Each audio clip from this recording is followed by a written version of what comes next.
Stocks for beginners.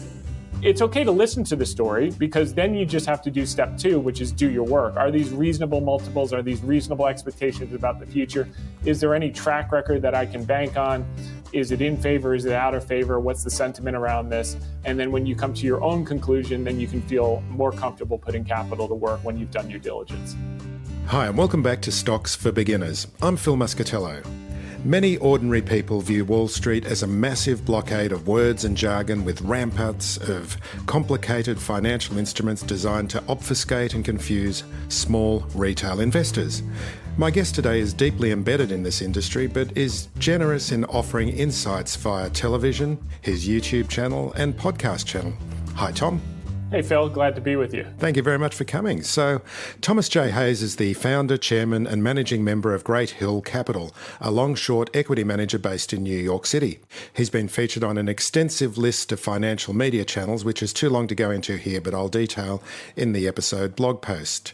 Tom, you used to work for Cornwall Capital, and listeners may recall the two young characters who Brad Pitt told to stop dancing in The Big Short. They were the founders of Cornwall Capital. Were you working there after the GFC and that very successful short? Yeah, that's correct. I actually came to meet them in summer of 2012. I was at another fund and I was ready to move out on my own. I sent them one of my best ideas that July, which was shorting soybeans, going long puts on soybeans, betting that the price would go down. And they got back to me. They said, "Do you mind if we put this on?" I said, "Of course, no problem." I think at that time they put about 1% of their fund, which would have been about $5 million, and they made 5x in the next 90 days, so about $25 million. And from then we became very good friends, you can imagine. They were happy with me, and they said, "What are you looking to do?" And I said, "Well, I'm going out on my own, but I'd be happy to share my best ideas." And we worked out a consulting agreement for 2 years where I reported to Brad Pitt, which was Ben, and Jamie, of course, which you remember from the movie, and just had a tremendous experience with those guys, tremendously smart group of people. So were you told not to dance after that soybean play? Exactly. Exactly. So you went short with long puts. So I just wanted to explore quickly, because we hear about the term shorting, and it's something that beginners might not be aware of and might sound like some sort of strange Wall Street voodoo. How does that work, and how does a long put go short without going too complicated into this? Sure. I mean, shorting is quite a simple concept. It's really just betting that the price of something will come down. So just like you would potentially buy a stock when you feel that it's undervalued and you think it's going to appreciate over time, you may short a stock or short a commodity or short a currency if you believe it's overvalued at a particular level, or there's some catalyst that could lead to the stock coming down in price, or in this case, soybeans. In that summer, soybeans were basically at an all-time high. They were pricing in that it would never, ever again rain in the Midwest. And I was willing to take the other side of that trade. If you looked out on the weather maps for the next 60 days, there was not one drop of precipitation estimated. And I thought that seemed to be a little bit ridiculous. And the way the positioning was set up, I thought, okay, number one, this is going to resolve itself. And there were some seasonal factors that would also play out with regard to that. But what was the safest way where we could quantify our risk? Because if you're short futures contracts and stocks, in theory, they can move an unlimited amount. So your upside or your profit potential is capped because it can only go to zero. But your downside, which means it moving against you, could be unlimited if you were just short the contracts, the futures contracts, or in the case of the stock, short a stock. So by buying puts, we knew that the maximum we could lose is the amount of our investment. So then you size it and you have embedded leverage in those contracts. You size it according to a risk. In this case, it was 1%. So they managed the risk well, and they were able to make 5x in relatively short order. It was a terrific trade. So that's effectively what shorting is just rather than betting the price is going to go up, betting the price is going to go down.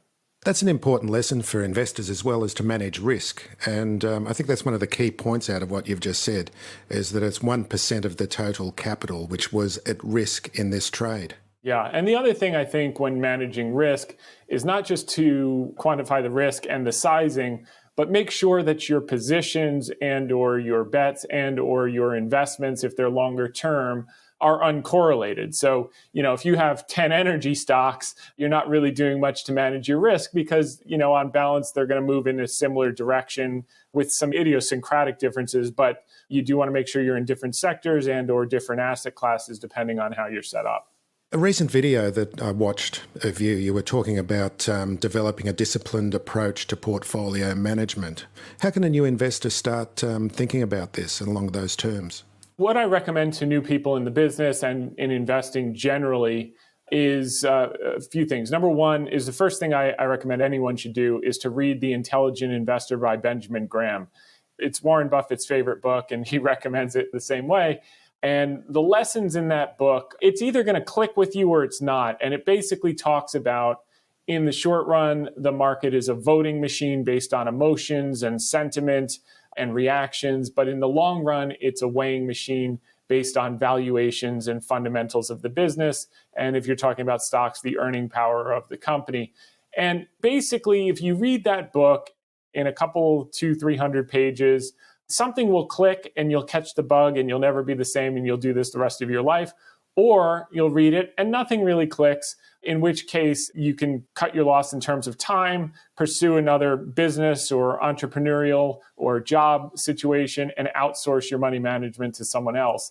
I think that's a good litmus test of whether it's really your knitting, and it shouldn't be everyone's knitting. Everyone has special skills, special abilities, and I find that many people want to do investing or go into the investment business because they think that that is the ticket to become the wealthiest in the shortest amount of time.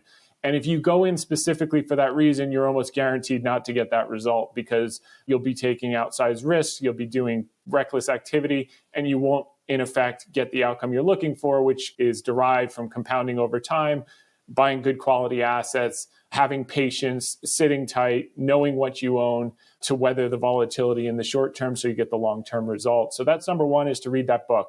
Number two, I suggest is to read every annual letter that Warren Buffett has ever written.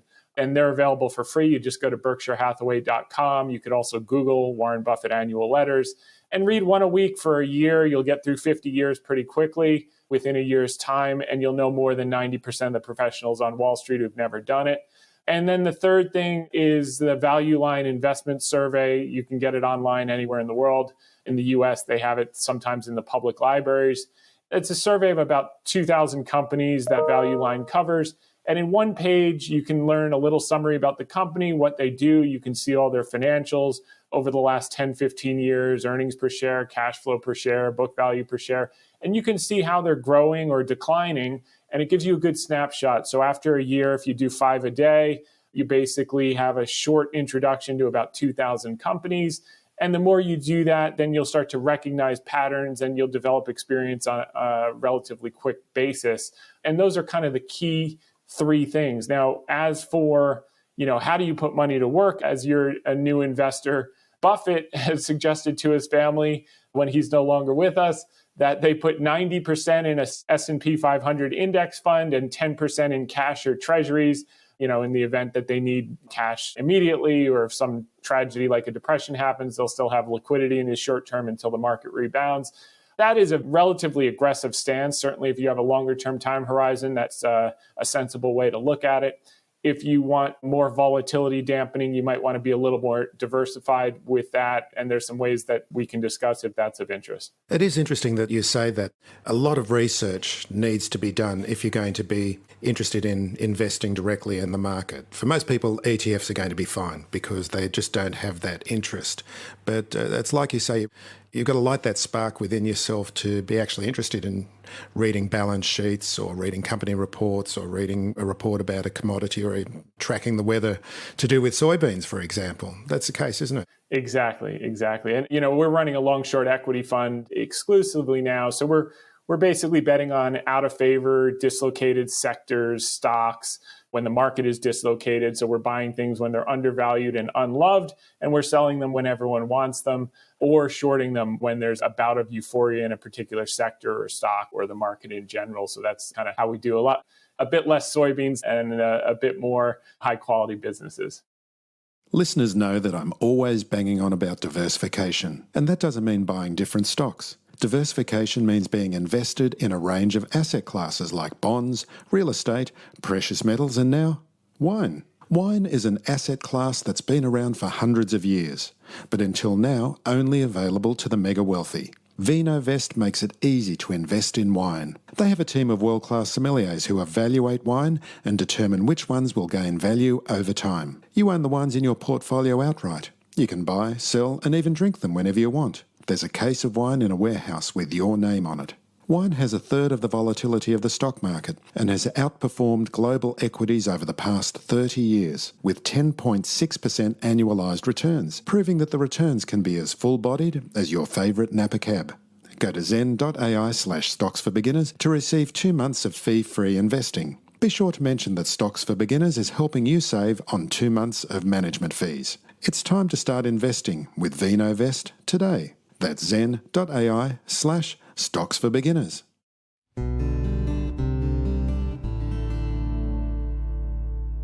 Let's have a look at some of those themes that you're looking at the moment. Again, in this recent video that I was looking at, you were talking about chips and semiconductors and Intel, Texas Instruments, and in stocks like that. In terms of, I think one of the listeners was asking a question about how to gain exposure to a rebound in the car manufacturing sector. Yeah, it's interesting. So a lot of the auto stocks have run up quite a bit, GM, Ford, et cetera. It's not to say they don't have further legs, but it's just not how we're set up to allocate money. We like to allocate money when no one is looking at a sector, when it's seriously out of favor, but the fundamentals are at least steady and or improving. That's when we go in. I often get questions from viewers for the Hedge Fund Tips with Tom Hayes podcast videocast of people interested in stocks or sectors after they've already had huge runs. One of the things that we're pretty famous for, because we did it publicly, was aggressively buying banks and energy in the middle of the pandemic in fall of 2020 when no one wanted them. What I'm finding is during those periods, very few people were asking questions about banks and energy. No one wanted to touch them. What they were asking was about high-flying stocks like Tesla and that type of thing. Now that all of the names, all the banks and energy stocks have doubled and tripled, and in some cases even more, quadrupled, everyone's asking about that. And as far as the viewer that was asking about chips, about car auto rebound on the recession, I'm more inclined to look for a derivative play that has not yet priced in what they're discussing. And that's how Intel came up. It's a deep value turnaround play. No one wants it right now because Gelsinger is going to invest a considerable amount of money, $200 billion of CapEx over the next decade. He's investing in foundries in Arizona, but they're going to be a huge beneficiary of the high-tech specialized chips that are going to go into cars in the future. Right now, they're kind of basic chips that go into cars. So he's going to get both sides of the market, and he's going to be less dependent on Taiwan for the foundry business. And I think at these levels, for a patient investor, and of course, this is opinion, not advice. Our terms are at hedgefundtips.com. We think that's a stock that can be up 60, 70%, maybe even more in a period of 3-4 years, which is going to outperform the general indices. So that's the kind of stocks we would look at for an auto recovery play or even a chip play. You know, there was a viewer asking about Taiwan Semiconductor that's had a monster run. It's a high quality business, but we're looking for things before they take off, not after they've already run. Kind of old-fashioned point of view. That's right. And there's a subtlety to the way that you have to think about the markets as well and what you're looking at. You're not just looking at the story, but there might be a story behind a story that will play out in your own thesis, isn't there? Yeah, no question about it. I mean, it's like some investors come in and go, oh, you know, there's going to be batteries. Battery's going to need lithium. I'm going to buy a lithium miner. But that's not necessarily the way it's going to work out, is it? Yeah, no. You know, we tend to focus on established businesses with a lot of historic data that we can see how they've performed through different cycles. We're not looking for the high flyers that went public 12 or 24 months. That's a game for someone else. And some people do quite well playing that game and trying to guess what's around the corner and what's coming next. Usually what you find, I mean, there were several thousand auto companies that went public in the 20s. 2 or 3 made it. Only 2 haven't gone bankrupt in history, which is Tesla and Ford. Every single other of those thousands that went public in the 1920s have gone bankrupt. So I think you're going to see a similar situation with electric vehicles and lithium providers and LiDAR and all of that. And guessing which is going to be the next big thing is, in my view, it's a fool's errand. Some will get lucky, but the vast majority won't. They write the books about the ones that get lucky. They don't write the books about the ones that blow up their accounts. So for me, bigger players are going to participate in that. The companies that have been around, Intel's going to get a piece of the EV business. They've got Mobileye. So I want to deal with companies that have the resources, can invest, and will be beneficiaries of the new trends versus betting on the startup that I don't have any comfort with management's experience necessarily. And it's just higher risk, potentially higher reward. But if you look at the odds over time for new sectors, you really have to be lucky. What are some of the other themes and sectors that you're looking at the moment? Yeah, so I was sharing with you, Phil, I love things dramatically out of favor. I think right now, biotech as a sector is tremendously interesting. A lot of the healthcare has been delayed because of COVID, the in-person visits, the scripts written, the imaging. And what we're going to find with Omicron rolling over is as more people go back to the doctor, the good news is they won't have to worry about COVID. The bad news is they're going to have to worry about everything else, heart disease, cancer, stroke, all the other top killers. And biotech's going to benefit. If you look since November of last year, the earnings power of the top 30 weights of the S&P 500, when you look at 2022 earnings estimates, cumulatively, that earnings power has fallen 0.4%. The sector has fallen over 37%. So when we see that type of divergence where the fundamentals are basically flat or in some cases improving or slightly deteriorating, but the market has dramatically overshot to the downside, there's been a period of dislocation. Why did that dislocation show up? Partially backward looking. People think what's happened in the recent past is going to persist, i.e., less people going to the doctors, less people getting scripts, less people doing imaging and testing. We're betting that things are going to normalize like you've seen with travel and that type of thing. That's number one. It's become so extreme. There are over 100 companies right now trading at a discount to the cash on their balance sheets, meaning if they were liquidated tomorrow, you'd get more than you're paying in the market, meaning no credit for intellectual property, no credit for sales in some cases, no credit for patents. So that's known as book value, isn't it? Well, book value, you can have other assets that are included in book value, but I'm talking about the cash. Literally, the cash balance is on their balance sheet. Book can include other assets. They could have buildings, they could have property. That's also included in book value. But no, I'm literally talking at a discount to the cash. If you look at the average multiple since 1986, just for the sector to revert back to its average price to book multiple, it would have to appreciate 24%. To get back to its average price to operating cash flow multiple, it would have to appreciate 155%. And to get back to its average forward PE ratio, the sector would have to appreciate 111%. And what's interesting about that, Phil, is that just as sectors and stocks overshoot to the downside because of that short-term voting machine and the emotions, they always overshoot to the downside. They never recover back to their average. They always overshoot to the upside, just like you're going to see with energy and banks. When no one wanted them, you couldn't give oil away. Now that they're up double and triple and quadruple, everyone wants them. You'll see the same thing with biotech, we believe, over the next 12 to 24 months. And could they go lower first? Sure, we'll add some more. But if you just understand the historic data, you understand the future, you understand the inflection of where we are, we think the risk reward is extremely attractive. So I believe there's another sector and theme that you'd like to have a look at today as well. Yeah, well, if biotech isn't hated enough for you, Phil, the most hated sector in the world right now is China tech. Obviously, the Chinese government came down pretty hard on many sectors summer of last year. It's been a nonstop, for lack of a better word, Chinese water torture every day. A new headline comes out, a new regulation, a new thing that's negative. But when you look under the hood at the businesses, and one that we particularly have been building quite a sizable position is Alibaba, the business, if you look in the last 7 years, earnings and cash flow have grown over 500% since they went public in 2014. Revenues have grown 10x, over 1,000% since 2014. Oh, and by the way, you can buy the business at 2014 prices today. So those are the type of situations. Obviously, people are worried about the crackdown. Is it going to slow down business? Well, they grew revenues about 30% last quarter. even if you were to cut that in half and revenues were to grow at 10 or 15% moving forward and earnings were to grow at 5 or 10%, which we believe that this will blow over. This is a crackdown that we see every 3 to 5 years in China on tech. Last time in 2018, it was video gamers. This time it was education and Alibaba and Tencent, et cetera. So when this blows over, which this year happens to be the China National Congress, where they have the transition meeting, it's in Xi's interest to have the economy doing well. And you've already seen in recent months, they're adding a lot of liquidity. They're adding back a lot of stimulus after tightening last year. We think that Alibaba is going to be a major beneficiary of that. And again, this is opinion, not advice, but based on our internal work and what we've shared publicly, we think the intrinsic value is closer to $300, not closer to $100 on the US ADR.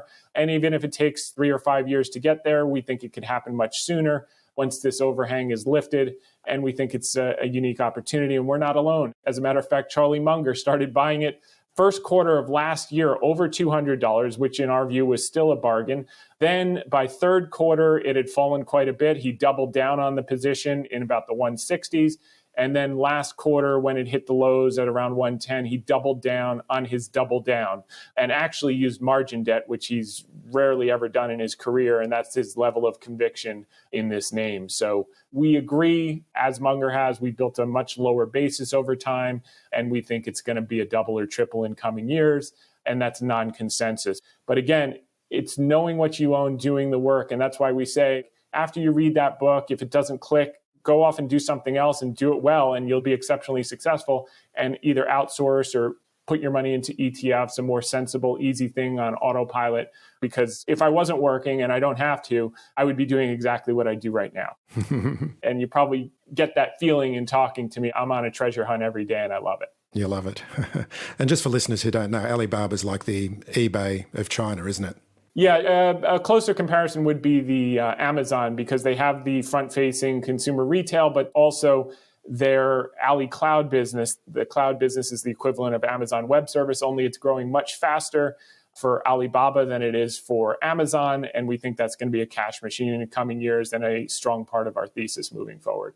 So let's go into this section of the interview where I just wanted to go over a couple of stock market terms for beginners so that they get some idea from, especially from an insider like yourself. You hear this term secular a lot. There's a secular movement or there's a secular theme. What does that mean? What does that trigger in your head? Yeah, so the difference between secular or cyclical. So cyclical stocks, they tend to move with macroeconomic conditions, such as consumer spending or economic growth. So growth has normal cycles from expansion to recession. And stocks that are impacted by that, like energy, like banks, like materials, et cetera, they tend to do well when GDP is growing fast, versus secular plays tend to do well irrespective of the economic up and down. So think Colgate toothpaste, think Kimberly-Clark toilet paper, think Johnson & Johnson. Think about how many Band-Aids am I going to buy because we're in a recession. If you've got a cut, you're going to get the Band-Aid. So things like that, more secular growers versus cyclical. Semiconductors have historically been a cyclical business.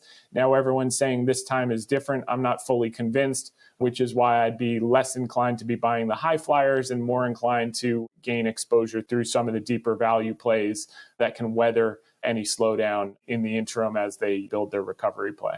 And in this video that I was watching, and I'll put a link into the episode notes and the blog post, you tripped lightly over a whole bunch of figures, but one of them was free cash flow that you seem to feel was a pretty important figure. What is free cash flow? Yeah, free cash flow is the most important metric in our view. It's the cash that a company generates after taking into consideration cash outflows that support its operations, maintain its capital assets, et cetera.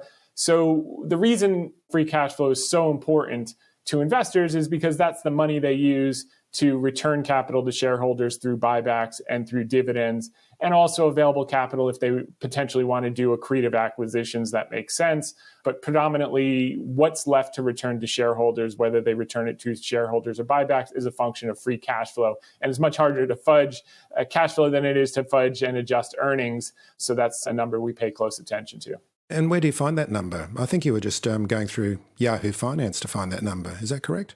Yeah, you can probably find it on different platforms like Yahoo. It's effectively sales revenue minus operating costs plus cash flow minus required investments in operating capital. So any good screener should have a row that delineates the cash flow. And how can you recognize what's a good free cash flow? What's the kind of number that you're looking for?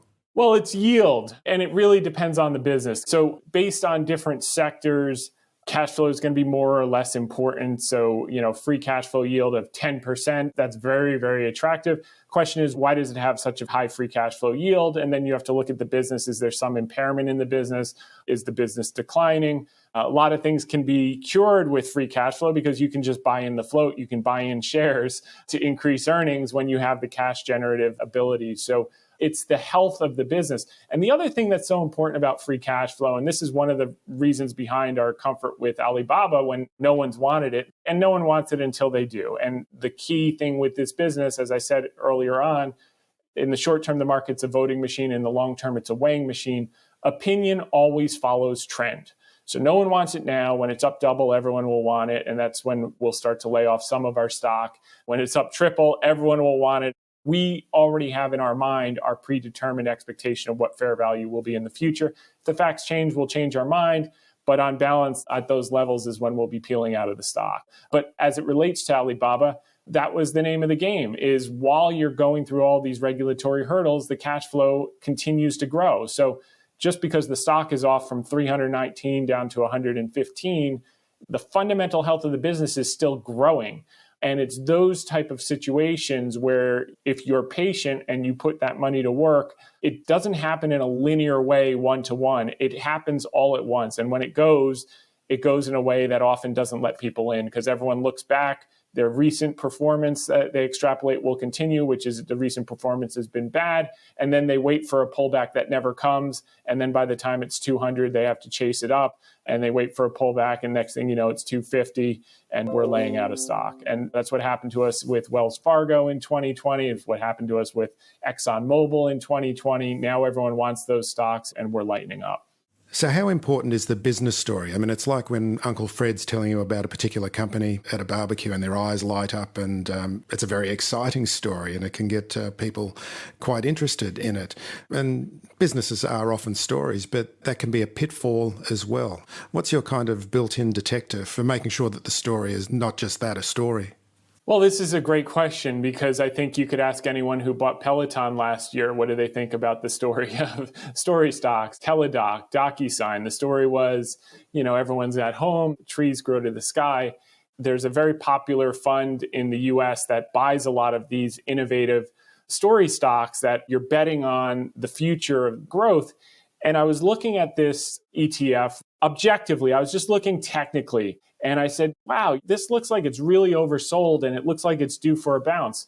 So then I went and I did the work on the top 30, 40 names. I found one company in there that had $74 million of revenue that was trading over $5 billion market cap. So I said, that's probably not due for a bounce. And many of these stocks were trading at 15, 20 times, even after the fund was down some 57% in the last 12 months or 60% in the last 12 months. And this was a very popular name. I don't want to single it out, but what I want to say is to do your homework because every single story in this ETF is compelling. It is the future. It is just like those 2,000 automobile companies from 1920 to 1930 that went public. And only two have made it without bankruptcy. Certainly Ford was the first. And then the second is Tesla. That's the only other automobile company that hasn't gone bankrupt at one point in its career. And 2000 did. So the story is one thing. The fundamentals is the other. You want cash generative businesses. If you want to gamble on a couple of these things and maybe you'll get lucky. But the time to buy Amazon was not when it went public in 1994. It was when it was down 90% in 2001 and 2002. But if you looked under the hood, the earnings per share, the cash flow per share, the revenues per share were still growing, even though the stock was down 90%. And it's a very similar situation to what's happening with Alibaba. All that had happened was the multiple contracted, just as it had overshot in the tech bubble in 1999 and 2000, it undershot in the tech wreck in 2001 and 2002. And if you could have bought it at $8 or $9 and whatever it's trading at, made many hundreds of times your money, those are the type of opportunities. So it's okay to listen to the story, because then you just have to do step 2, which is do your work. Are these reasonable multiples? Are these reasonable expectations about the future? Is there any track record that I can bank on? Is it in favor? Is it out of favor? What's the sentiment around this? And then when you come to your own conclusion, then you can feel more comfortable putting capital to work when you've done your diligence. This story about ETFs is really important as well, because people tend to think that ETFs are quite safe, but often they are marketed as stories, like this particular ETF, which I think we all know what you're talking about, but will remain nameless. But stories are part of ETF marketing as well. Yeah, there's no question. And look, it may very well prove to be right. It's very interesting. The last decade, from 2010 to 2020, was the only 10-year period in the history of public markets where you could buy a basket of stocks trading at 10 times sales and make money. Historically, that was a guaranteed way to lose your shirt. What changed was from 2010 to 2020, you were in a period of very historically low interest rates, declining interest rates, and that leads to a different respect for money. When capital has no cost, the natural effect is malinvestment. We saw it in the housing bubble from 2003 to 2007. We saw it in the tech wreck from 95 to 2000. And this was the latest. So it may be the story stocks, it may be bonds. We'll see what it is. But I think that regime is changing. I don't think rates are going to go up dramatically, but I do think the direction is different than it's been in the last 10 years. When capital is free, you can put it anywhere. When capital has a cost, you demand a return on that capital because it's costing you to hold the money. So that return comes in the form of dividends, it comes in the form of buybacks, it comes in the form of generating free cash flow, generating earnings, not just a promise to grow the top line, keep losing money, and a promise that at some point in the future, the top line will be much higher and then they can have earnings. That doesn't work once capital has a cost. And in the last 10 years, it's been a unique environment in history where that game did work and people made really good money playing that game. But I think the music may have stopped. So, Tom, tell us about your YouTube and podcast channels. And do you have a TikTok dance on your channel? Well, thank you. The YouTube channel is Hedge Fund Tips. So I think it's youtube.com/hedge fund tips. Our website is hedgefundtips.com. You can find all of our podcasts and videocasts there. Or you can just Google Hedge Fund Tips with Tom Hayes, or say to Alexa, or say, hey, Google, play Hedge Fund Tips with Tom Hayes, latest podcast, and it will come up that way. That started, it must be about 2.5 years ago, 120 episodes. And it was just something I was doing. It's become the number 2 podcast, according to FeedSpot, in the hedge fund category. It's very popular with institutional investors, with high net worth investors. A lot of journalists listen in that have come to know me over the years.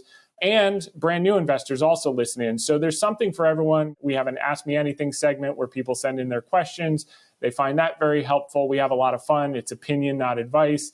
And then the blog, we do a weekly article that goes into details about what's happening in the market, what we think about it, et cetera. And people find it very valuable. I love doing it. I enjoy it. It helps clarify my thought process for the money that we allocate with clients and personally. And I think people will enjoy it. As for TikTok, TikTok is at official hedge fund tips. Twitter is at hedge fund tips. And I'm on LinkedIn as well. So hope to connect with several of you as you show further interest. That's great. And we'll put all those links, of course, into the blog post and the episode notes. But I think it's just great work what you're doing, Tom. It's just great that you will share your knowledge and your expertise so willingly and so broadly for so many people, because, like I said at the start, it seems like this wall of jargon that new investors are presented with when they're looking at the markets. Yeah, no, I'm happy to do it. And you meet a lot of great people. You know, it's not common. Most hedge fund managers don't do it. But I find what you keep to yourself diminishes and what you share grows bigger and bigger and bigger. And been able to bring on a great junior analyst because of it. And I don't really have to train him because he's listened to my podcast for the last year or 2 years. He knows the thought process. and I've attracted someone with a similar thought process versus just hiring someone who wants to become an analyst, but they're wired to invest in a different way. Maybe they're growth investors or something like that. Maybe they're story stock investors. But I just find I'm attracting the perfect clients. I'm attracting the perfect employees and analysts and even admin. I mean, it's just been a very positive thing all around. And it's very fulfilling because I do each week get great questions and great thank you notes and all that stuff. So I do know it's making a difference for a lot of people. Fantastic. Tom Hayes, thank you very much for joining me today. Thanks for having me, Phil. If you found this podcast helpful, please tell a friend, especially if it's someone who needs to start thinking about investing for their future. You'll be helping them and helping me to keep this show on the road. Stocks for Beginners is for information and educational purposes only. It isn't financial advice, and you shouldn't buy or sell any investments based on what you've heard here. Any opinion or commentary is the view of the speaker only, not Stocks for Beginners. This podcast doesn't replace professional advice regarding your personal financial needs, circumstances, or current situation. And thank you for listening to my podcast.